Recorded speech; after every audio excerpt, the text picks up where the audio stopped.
Today, we are concluding the series on suicide by sharing how we can help those who lose a loved one by suicide.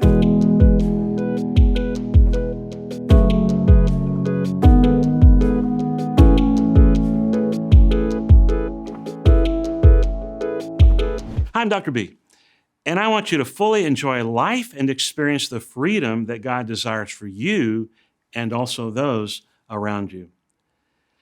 Again, as we look at this difficult subject of suicide, I want you to know that it's something I have helped many family members through after their loved ones or friends chose to take their own life. As I've said, serving as chaplain for the Army, Fire, EMS, and police in Missouri and Florida over the past 37 years, I've seen and been called out on many suicides.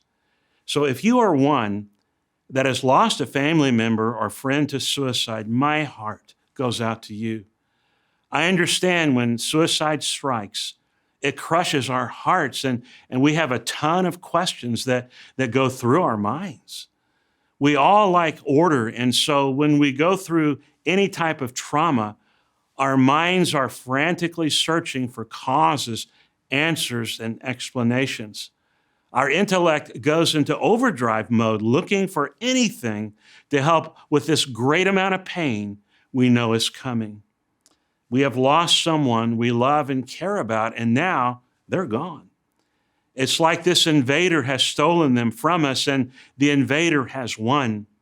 We think if we could only turn back time, we could stop what happened and confront this thief that stole our loved one.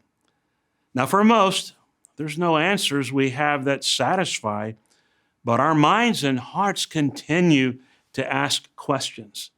Then our souls are impulsively drawn into this unthinkable tragedy. We are trying to make some kind of sense of the inconceivable. Our hearts are feeling all these emotions like devastation and shock, anger, sadness, love, and confusion, all at the same time. And I wish I could give you the right words to take away the pain. But honestly, you'll need to go through the process of grief. With suicide, grief has more questions, and we will obsess about the questions. So please hear this. It's very natural, especially right after the loss. I suggest you get help processing those questions. Get with a grief counselor and get with others who have experienced loss by suicide. Now, I have placed resources in the notes below. Please take a look and follow through with asking for help. As I counsel with people who are grieving after suicide, in fact, I'm counseling with one right now. You met her in the last video. And I encouraged her to get a journal and write down all these swirling questions on paper. You can also use your computer or phone to type questions. And then when you get with your helper, read them out loud and talk through them. You will find you will repeat some of the questions over and over. That's okay. When I have counseled with suicide survivors, I found that if they try to hide or bury the questions, they will not be ignored. They will knock on the door in your mind. That's why it's important to deal with them immediately, especially with a counselor or trusted friend. Now, let me share the most helpful thing I always encourage my clients to do, especially during the loss to any type of trauma, but especially death by suicide. So please hear this. Write a letter to your loved one that decided to die by suicide. I mean, get it all out, all the questions, all the feelings and horror you are experiencing. And then, and this is important, read the letter out loud to your therapist or trusted friend. At the end of the letter, you need to honestly say you have forgiven them. And I know that's difficult, but it's so important, not for them, but for you. And in your letter, I suggest you outline by three things. Number one, I just call it confess. Confess that the questions are there. Be honest with yourself and others. Two, isolate. List the questions in your mind, no matter how difficult. And then three, surrender. With the help of your therapist or friend, you can do this yourself. Share one by one out loud. I surrender and release these questions. What you need to understand is that some of these questions may never be answered this side of heaven. There comes a time you have to just surrender and cast all these questions to God and leave them with Him. In fact, 1 Peter 5, 6 through 7 says, "Humble yourselves, therefore, under God's mighty hand, that He may lift you up in due time. Cast all your anxiety on Him because He cares for you." At some point, to find freedom, we need to give all this to God and allow His love to penetrate our hearts and souls. I also suggest you talk through how much of what you are feeling is due to the stigma we deal with as it relates to suicide. Sad, but loss by suicide is difficult by itself, but it seems to have a heavy stigma that follows it. Stigma is defined as a mark of disgrace or infamy, a stain or reproach as one's reputation. Let me encourage you to ask these questions. Am I struggling with embarrassment due to my loved one dying by suicide? Do I feel judged by those around me that maybe I could have prevented the tragedy? Do I feel I have to hide from others due to my situation? So please do not move in those directions. I'll be honest, there will be those who do not understand and may ignore you because they do not know what to say. There will be others who simply put their foot in their mouth. They, I'm sure, have good intentions, but just don't know what to say or do.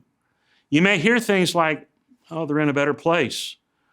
Or the most difficult to hear is, "I know how you feel." Of course, they do not know how you feel, but keep in mind, they are not knowing what to say or do.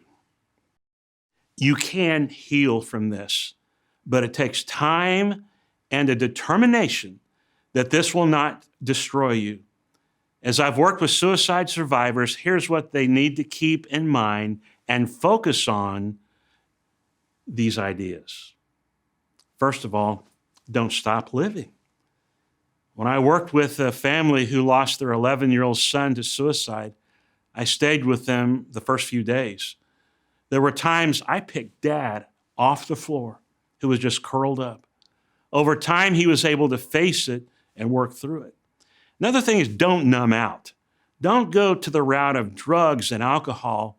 You may feel a temporary release, but the alcohol and drugs will actually make it worse. When you come off the effects of the alcohol and drugs, the depression can get worse. And then understand that you are treasured by God and others. Think about it. Your family needs what you bring. Also, God can use you to help others. And then you can be a godly example. Once you heal and feel strong, your experience can be used to help others. God does not cause these tragedies, but what I've learned is that God never wastes a hurt. I've seen suicide survivors, once healed, have written books, started blogs, and many other ways to help others who struggle like they are struggling. There is a process of grief. The first part is, of course, shock. During this time, we normally focus on what happened and the details of what happened. Many tend to think through the worst aspect of the tragedy. Now, I remember when my 24-year-old brother was killed in a three-wheeler accident on our farm. I thought so much about how fast he was going. I thought about the details from the coroner's report where his neck was broken, his aorta was pulled out of his heart. And I remembered what he looked like while in the ER. These thoughts consumed me at the beginning. Then over time, I was able to process and deal with my grief. Today, after many years, when I think of my brother, I only think of the good times we had. Those other thoughts are in a folder in my brain, and I can pull them out and think about them when I choose. In fact, I teach that post-traumatic stress is where the tough thoughts overtake the mind, and that's all we can think about, and everything reminds us of the event. In counseling, I teach how to make a mental file folder and place it in the brain, and now you are in charge of when that thought is brought out. Now, that's how a good therapist can help. I have several videos on PTSD if you want to view those. They will help you understand and hopefully keep you from getting PTSD due to your tragedy. Now, here is the biggest key that I firmly believe will help you more than anything as you struggle through grief of losing a loved one by suicide. Depend on your faith in God. This is the common denominator I have seen to help people who go through loss, especially loss by suicide. Hold close to your relationship with Almighty God. This is a primary source of healing. God will also bring the right people in your life to be there to lean on and hear about God's love and care. Now, if you lack faith in God, simply ask God to restore or give you faith in Him. Through grace, God can help us forgive the loved ones that died by suicide. Listen to Matthew 11, 28 through 30, and hang on to this verse. Come to me, all you who are weary and burdened, and I will give you rest. Take my yoke upon you and learn from me, for I am gentle and humble in heart, and you will find rest for your souls. For my yoke is easy and my burden is light. If you've lost a loved one to suicide, as this verse says, God will find rest for your soul. Lean on Him, and He will guide you through. Hey, thank you so much for watching this video.